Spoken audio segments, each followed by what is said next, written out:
In financial worlds, one of the most important things is the value of currencies. And currencies have been around ever since we've had a commerce, when we started to exchange money for goods. And this goes back to ancient history for as long as we know, as long as man has been dealing in trading. And we've used all kinds of ways to exchange the value of something through currencies. And it might be the value of a coin or paper value such as a dollar or a euro or whatever it happens to be.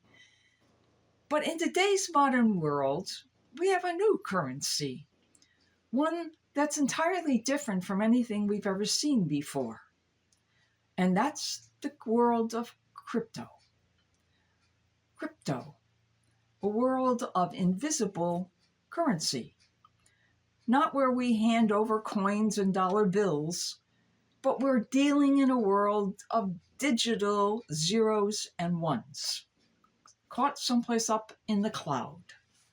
Yes, it's an entirely different kind of currency, but it's very valuable today, and probably in the future will take over hard currencies because we rely so much today on our digital and computer worlds. Now the question is, when we live our spiritual life, we need currency too. And the currency in our spiritual life are our graces and our blessings. And it's up to us to utilize those, to make trades, as it were, in our life by the values of things that we do, the goodness that we do, how we care for others, and we become selfless, that our currency will grow. And there's a story in the Bible where Jesus talks about a man who had some servants, and he gave them talents.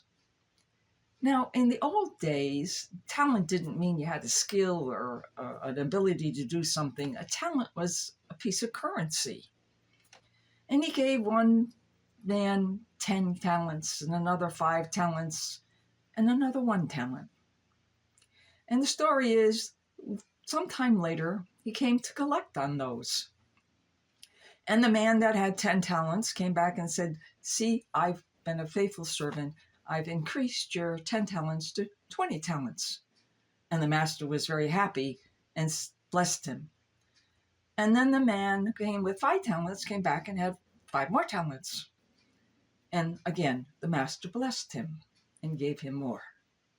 But the man who had 1 talent was afraid that the master was not always just as kind as he looked to be, and he was afraid he might get punished if he somehow lost it.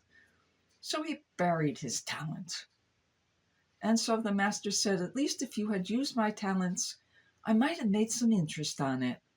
And so he punishes this servant. So what is the story of the talents and the cryptocurrencies in Jesus' time?